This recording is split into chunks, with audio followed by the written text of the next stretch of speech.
Hi everybody, it is mid-January, our coldest time of the year here in New York. Outside, things are frozen, but I have a lot of plants that specifically come to life inside the house during the coldest time of the year. I'm talking orange bird of paradise, passion vines in bloom, and a brand new plant that I want to show you first called a black bat flower.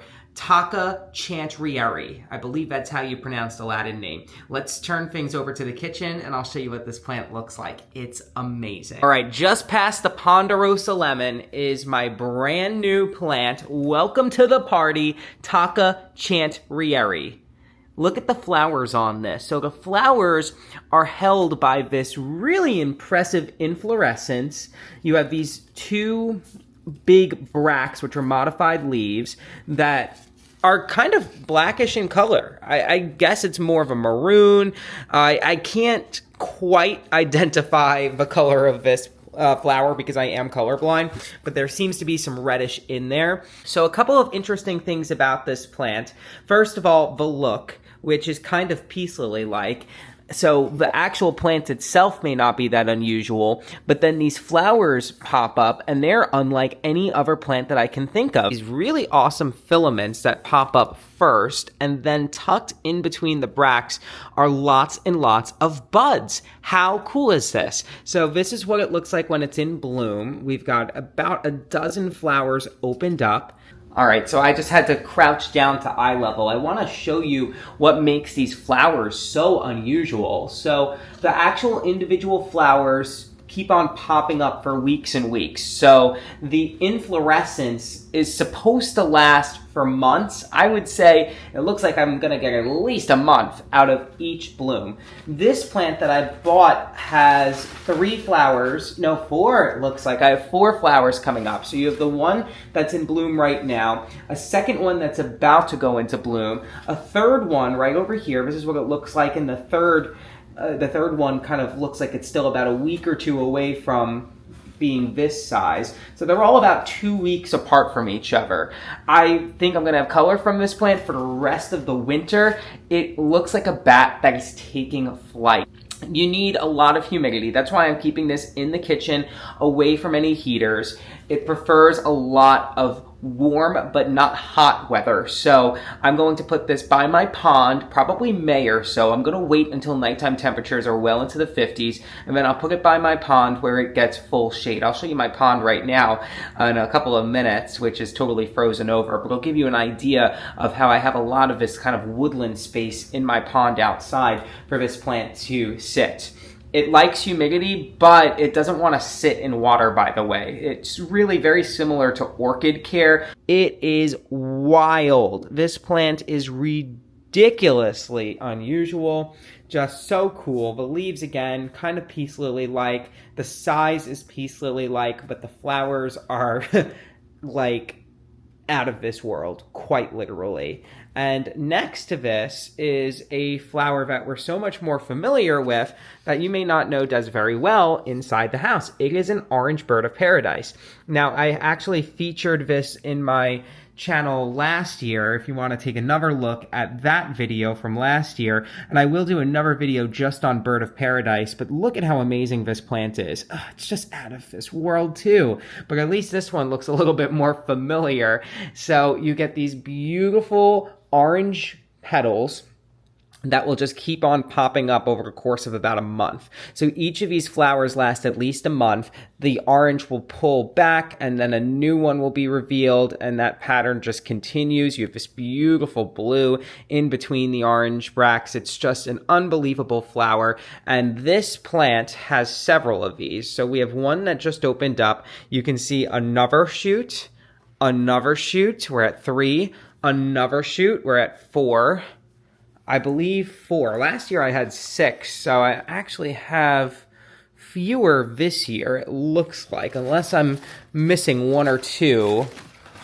It grew really well this summer. It's just a pretty chill, pretty easy plant to grow. The only problem is that it takes years and years for it to reach a size where it starts producing flowers.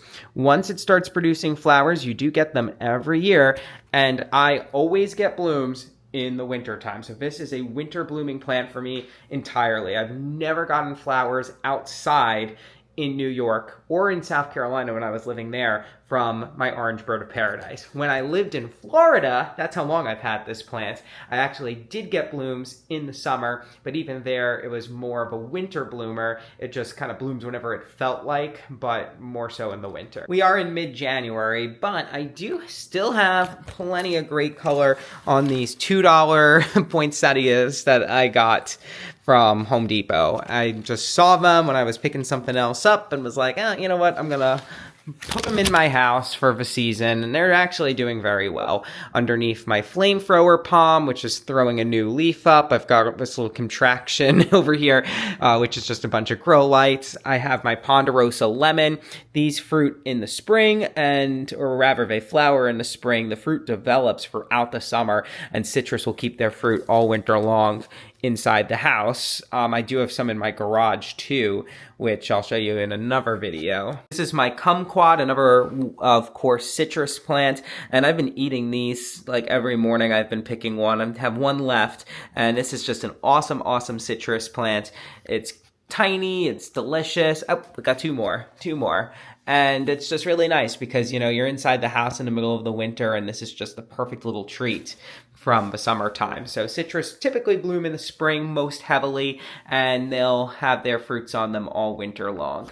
All right, so far, I think we're doing pretty good. I've got a lot of very interesting flowers in bloom right now, and it's giving me so much happiness because I absolutely hate looking out the window and seeing all of this snow. Now, don't get me wrong, it's beautiful. It really is pretty. It's just so cold. I just can't warm up, and I'm tired of it, and it's cold everywhere in the country, so I can't even escape. I would plan a vacation somewhere if it wasn't snowing in the south. This is a very cool plant, by the way, from Trader Joe's. It smells amazing. Stephanotis, a Madagascar jasmine. I have had this plant a few times in the past, and honestly, the only place I've seen carry it is one nursery at my parents' house on Staten Island a few years ago. Near their neighborhood, they had a nursery that carried this, and otherwise, it's just been Trader Joe's.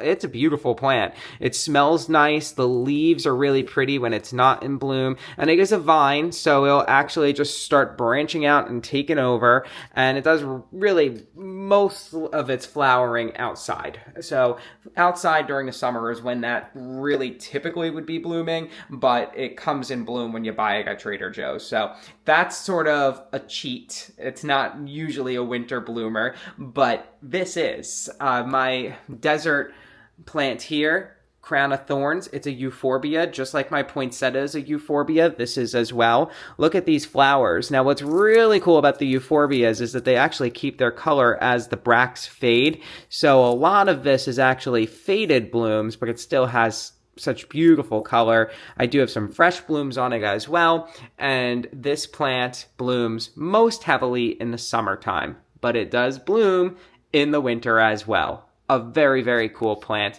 A must-have if you are a succulent plant lover. It's really easy to grow, and it's just so cool. I love the spines on it. It's like a cactus, but it actually blooms all the time, unlike a cactus, which will like bloom for like a week out of the whole entire year, if you're lucky, if it ever blooms. So really love Euphorbia milli, which is your crown of thorns.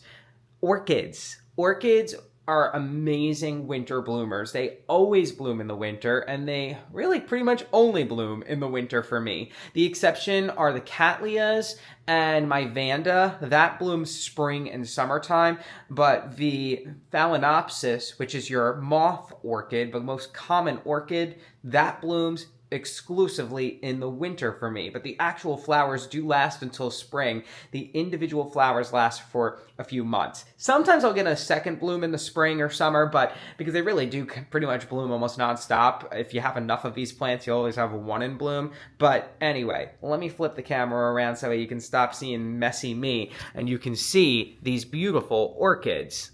We've got a couple.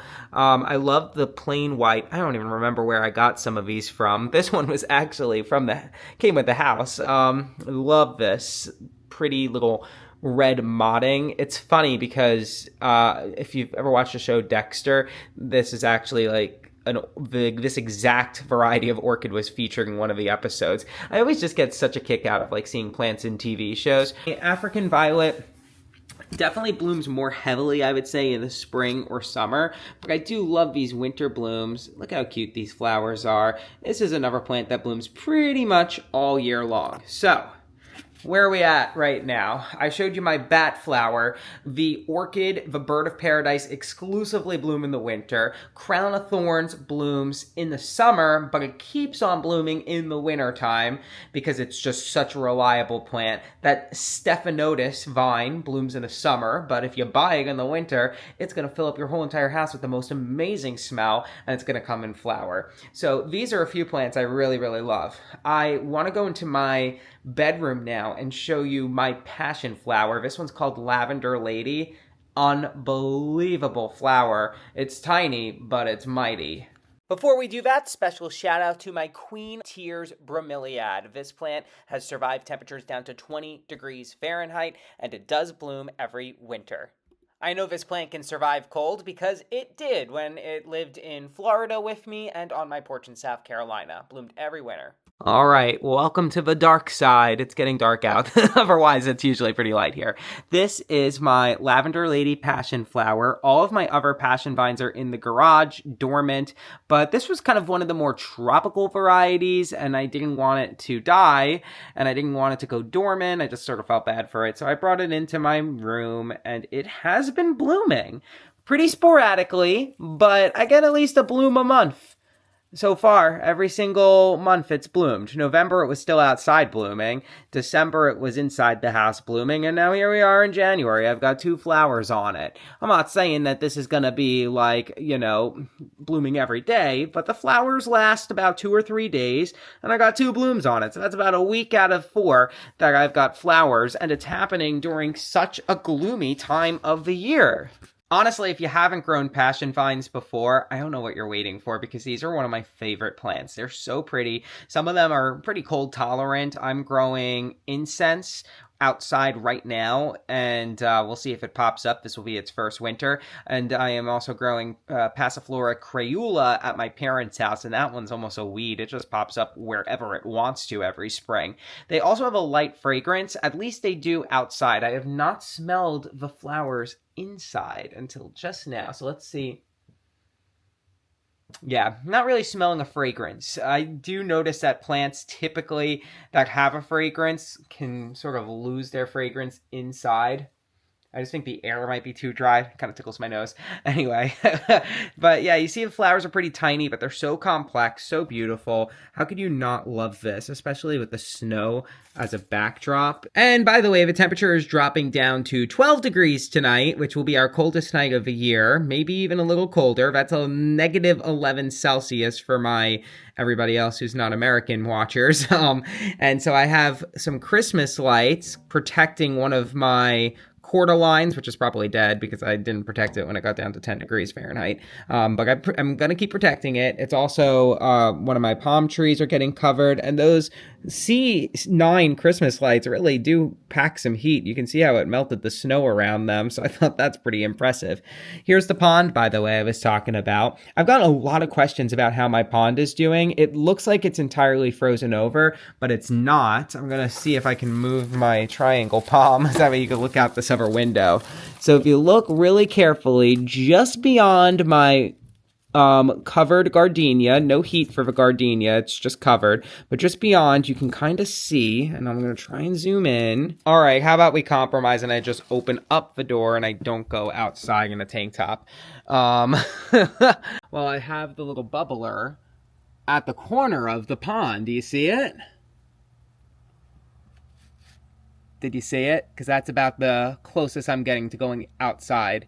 Anyway, I'll flip the camera again and show you the little pond area because that's where I'm going to put my bat flower in the spring. And here you go. So that's the pond. I'm going to have my Musa sycamensis banana right over here, just like it was last year. You could go back to those videos to see it. I have tons of crocus, by the way, that I planted all along that hill. And I'm thinking somewhere in this hill, I'm going to probably put the bat flower and just let it sort of, enjoy the summer. It gets full shade over there. It should be really nice. And this is like a river. During the springtime, I turn the water back on and the water just flows into the pond. So it'll be pretty.